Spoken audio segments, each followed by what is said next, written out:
Good day, folks. Welcome back to the channel. My name is Trevor and I am your one-armed bandit in the bush. Today, deep in the Arizona bush.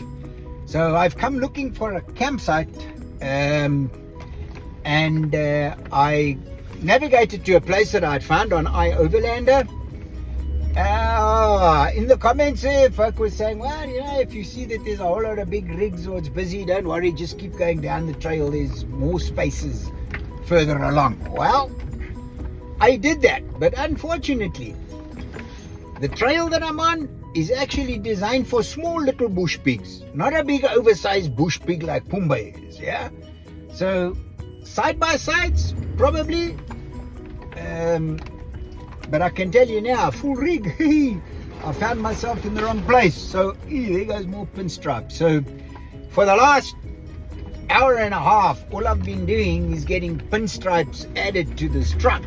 Now, you know, she's an old girl, so the paintwork is not its defining feature. However, I can assure you, when you're driving at slow speeds, and I am driving at maybe top speed I get to is 5 miles an hour on this trail at best. So it's very tedious, it's slow going, it's holes all over the show, it's a narrow, you can hear that, narrow track. But, you know, I'm going to just go slowly and go easily because I'm heavily loaded. I don't want to take chances with anything on, you know, overdoing things on my suspension, because I feel I might be carrying a little bit more weight than what I should be. So I'm just going to take it very easy along here. And there goes some more pinstriping. And if I can find an open spot, I'm going to stop and try and stick the drone up and let it follow me for a little bit, so you can get a general sense of what it looks like. But, you know, with this slow going, there you go, more pinstripes. You know, you're going through it slowly, so all I've been hearing all day is this sound down the side of my truck. Now, if I was going faster, it wouldn't have been, the pain wouldn't have lasted as long, because it would have just been, there you go, like that. You see, that's what it sounds like when you're going fast versus you're going slow. However, I feel that the pain is normally a lot worse, because if you try to push through this stuff too fast, I tell you, you're only looking for trouble, because something's going to go wrong somewhere. You're going to get something ripped off, something broken. So just close your eyes and bear it and say, okay, well, you know what, it's not that bad. But all along, it's just one lot of scraping after the next. And the reason for that is because I'm on a side-by-side trail. This is not an oversized rig trail. And this girl's just screaming out in agony.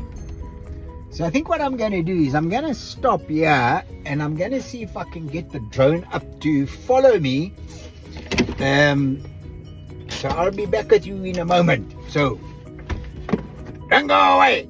Important flying to come.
So while this trail is not really all that technical, you can see by the way the vehicle is being bounced around that it's very, very undulating and an uneven track. So the going was slow, the driving was enjoyable. I did enjoy the trail. From these images, it doesn't look like there's much to it, but if you watch closely, you'll see that vehicle's getting thrown about quite a bit.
right, well, I've been driving around now for an hour and a half, and I am definitely no closer to finding any campsites.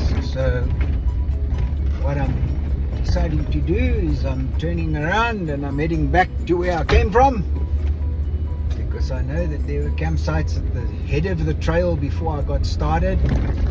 They weren't the greatest campsites, to be quite honest, but you know, sometimes beggars can't be choosers. I know it's a hard concept to swallow, but it turns out to be true sometimes. So I'm heading back that way, slap a campsite together, and then I'll give you some footage and you can see where I'm at. Maybe get the drone around if I'm in a flying zone, because where the campsites are, there's BLM land and state parkland, which are very, very closely proximity to each other. In fact, parts of this trail that I've been on rides right along the border, as I've been following on BHd&x, the Overland app, navigation app. You can see where the delineation lies. So, you know, helpful to have one of those kind of tools.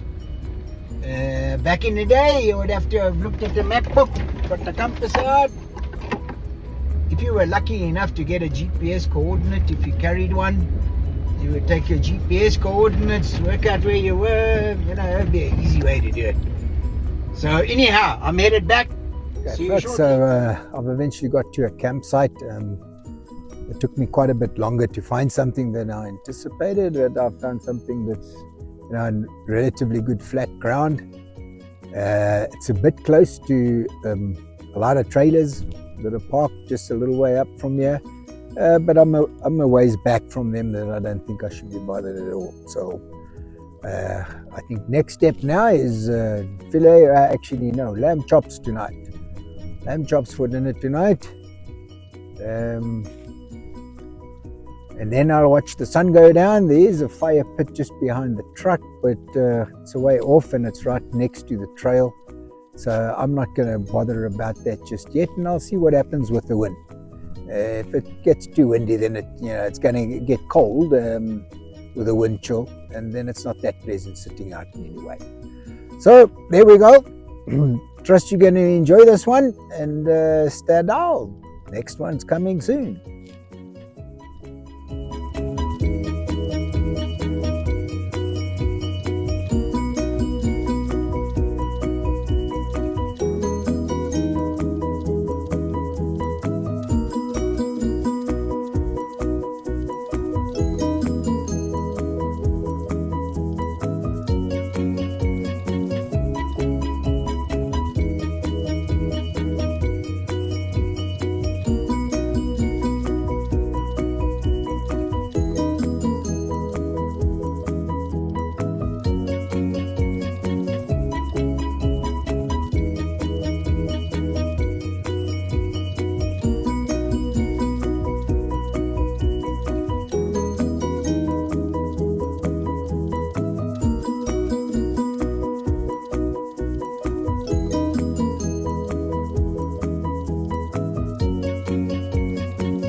So as we start winding down with these few still images of the surroundings of my campsite, I just want to say again, thank you for watching.